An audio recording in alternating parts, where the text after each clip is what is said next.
Good evening and thank you for joining us. I'm Mark Hanrahan. Welcome everyone. I'm Whitney Ward in for Jane tonight. Well, we are hearing now from the worker who was hurt this week by a booby trap as he was clearing out an illegal campsite. KREM 2's Amanda Rowley spoke with him earlier today. She has more now on his reaction to being hurt.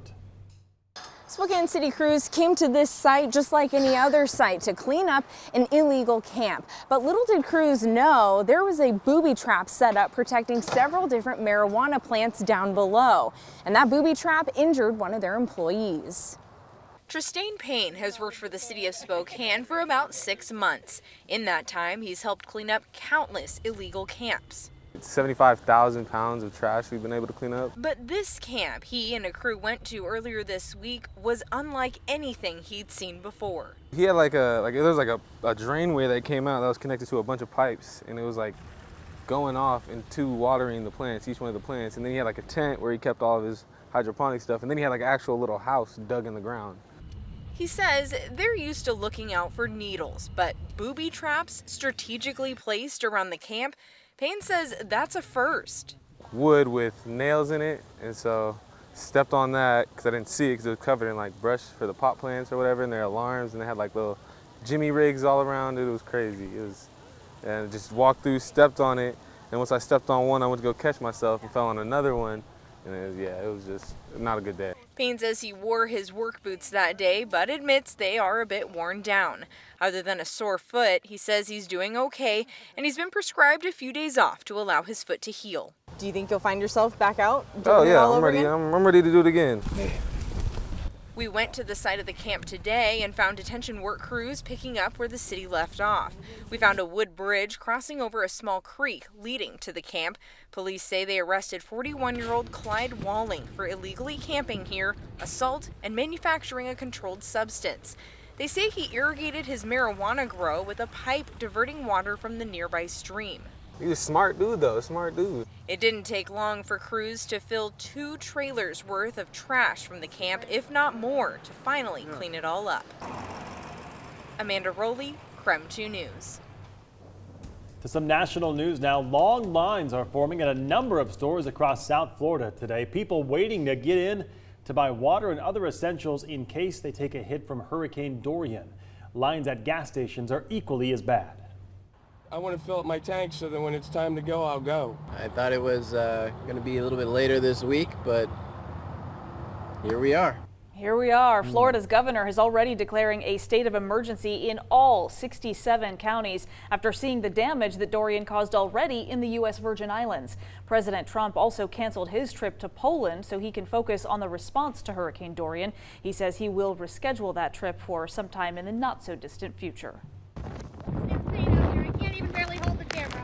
So the storm has caused widespread outages already. It largely spared the region there in Puerto Rico, did avoid a direct hit. As for Florida, the storm is expected to reach Category 4 strength, with winds topping out at 130 miles per hour before making landfall on Labor Day Monday. So it's a lot to keep track of, and Tom is joining us now with an update on where the hurricane is tracking right now, because Tom, that's changed, right? Absolutely. From the last time we talked, say 24 hours ago, we thought it may make landfall as a Category 3, and we thought it might be like Sunday morning. But here's the situation. It is north of Puerto Rico right now, and it's a Category 1 hurricane.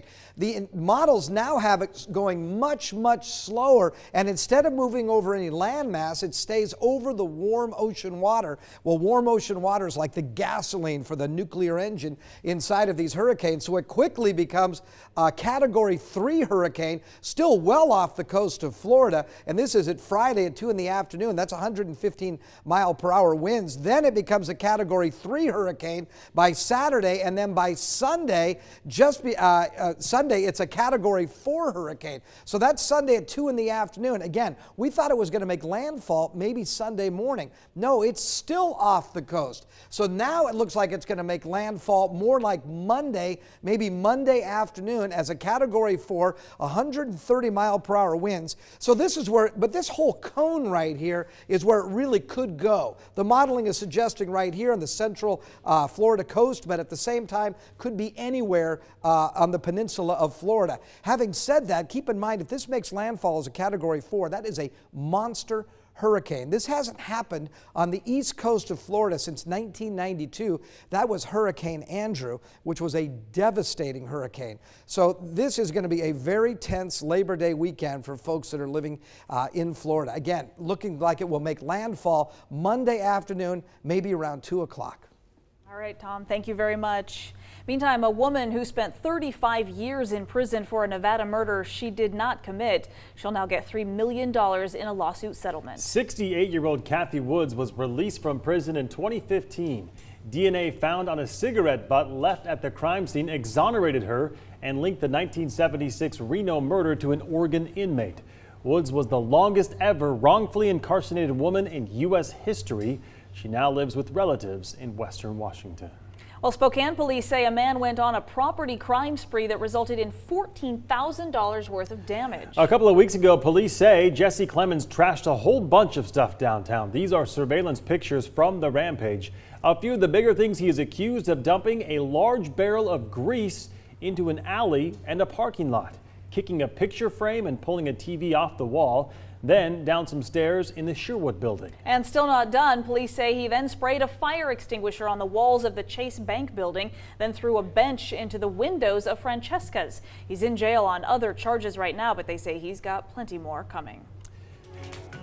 Well, this building in downtown Spokane might be empty now, but soon it'll be filled with the smells of international foods. Project managers say this will be the location of a multicultural restaurant. Yeah, it's going to be a first for Spokane. KREM 2's Shayna Waltauer brings us more now on this project coming to the area in tonight's Inland Northwest.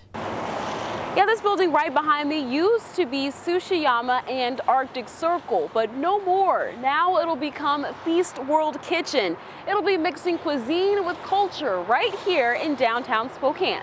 And it's quite the recipe. Each night of the week we'll have a different chef that will just cook different takeout foods. Different chefs from different parts of the world. Feast World Kitchen is bringing immigrants and refugees together to create a hub of cultures and cuisines. Something tasty for the community, but an even bigger benefit for those doing the cooking. People who are coming to this country have gifts of food, and we're restaurant owners in their own country. Killian says the restaurant will give these chefs the opportunity to develop or grow their business skills. Maisa Abaduya is one of them. To figure out what I have to do to start business, it's kind of hard in different way, financially or even the tax things. It's a process she says has been more difficult since she picked up everything and moved from Jordan all the way to Spokane. But she says this project should give her the start that she needs. Feast World Kitchen will give us a chance if we're gonna start even a food truck or you're gonna start a business. The restaurant will start off as a takeout spot, and as it grows, Beth Killian says she's hoping it will become a dining restaurant. Right now, the restaurant is still in the planning and fundraising stage, but Killian says she's hoping the doors will be open sometime in the fall. In Spokane, Shayna Waltauer, KREM 2 News. I think that's such a cool idea, and we have Right. such this great growing restaurant scene to begin with. do. That's only going to add to it. I mean, who doesn't want good food, Yes, right? That's what it comes exactly. down to. Good stuff Absolutely. right there. Well, there is a growing trend in classrooms nationwide: school uniforms. Experts say having students dressed the same can reduce bullying and help kids focus on learning.